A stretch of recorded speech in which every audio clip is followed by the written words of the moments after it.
दोस्तों आज हम क्लास 10 के बीटीबीसी मैथ 3.4 लेकर दूसरा क्वेश्चन आए हैं। इस क्वेश्चन में बोल रहा है कि निम्न समीकरणों में समस्याओं में रैखिक समीकरणों के युग्म बनाइए और उनके हल विलोपन विधि से ज्ञात कीजिए। इस क्वेश्चन को विलोपन विधि से बनाना। हमारा क्वेश्चन दिया हुआ है 5 वर्ष पूर्व नूरी की आयु सोनू की आयु की तिगुनी थी। 10 वर्ष पश्चात नूरी की आयु सोनू की आयु की दोगुनी हो जाएगी। नूरी और सोनू की आयु कितनी है? चलिए सॉल्व में पहले हम पूर्व और बाद के पश्चात के पता करते हैं। पूर्व के मतलब होता है माइनस, पूर्व के मतलब होता है माइनस और पश्चात के मतलब होता है प्लस।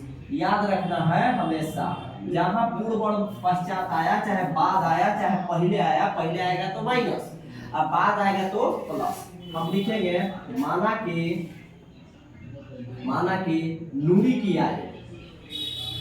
की आयु बराबर लिखेंगे x वर्ष। माना कि सोनू की आयु बराबर y वर्ष। आगे हम बढ़ेंगे तो हमको बोला कि दोनों में 5 साल का पूर्व है, यानी कि लिखेंगे दोनों का, तो लिखेंगे प्रश्न से 5 साल पूर्व, यानी कि पूर्व के मतलब माइनस हो गया तो x में भी 5 साल कम होगा और y में भी 5 साल कम होगा। उसके बाद बोला कि पूर्व नूरी की आयु सोनू की आयु की तिगुनी थी, यानी कि इसमें 3 से हम गुना कर देंगे। x - 5 बराबर 3 में y से करेंगे 3y या 3 × 5 = 15।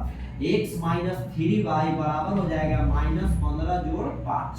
x - 3y -15 में से 5 घटाएंगे -10। ये हमारा हो गया फर्स्ट समीकरण।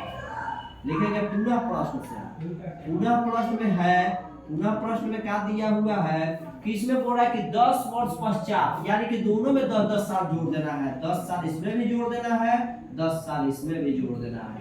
आगे क्या कर रहा है कि सोनू की आयु की दुगनी हो जाएगी, मतलब इसमें 2 से गुना कर देंगे। x + 10 बराबर 2 में y से करेंगे 2y, 10 दूनी हो जाएगा 20। तो x प्लस से पटी आ जाएगा माइनस में 20, i प्लस से सट जाएगा तो माइनस में। x बराबर -2 बराबर 20 में से 10 गया 10, यानी कि हमारा हो गया दूसरा समीकरण। आगे बढ़ते हैं तो हमको बनाना है विलोपन विधि से। कौन विधि से? विलोपन। तो लिखेंगे x - 3y बराबर -10।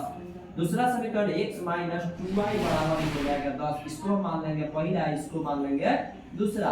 ये हमारा हो जाएगा माइनस प्लस, ये माइनस, ये दोनों कट जाएगा, बचेगा -y और 10 से 10 कितना बचेगा 20। माइनस माइनस कट गया तो प्लस में बच गया 20, यानी कि y के मान हमको आ गया 20 वर्ष।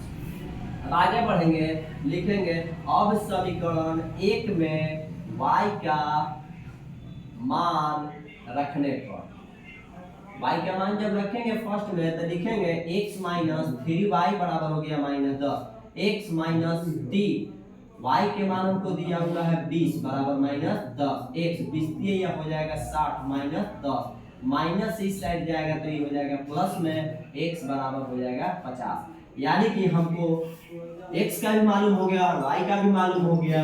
हमको इसमें दिया हुआ है कि हमको नूरी की आयु x वर्ष है, यानी कि नूरी की हमको पता हो गया 50 वर्ष है। सोनू की आयु y है, यानी कि सोनू की उम्र हो गया 20 साल। ये हमारा क्या हो गया? सिद्ध हो गया।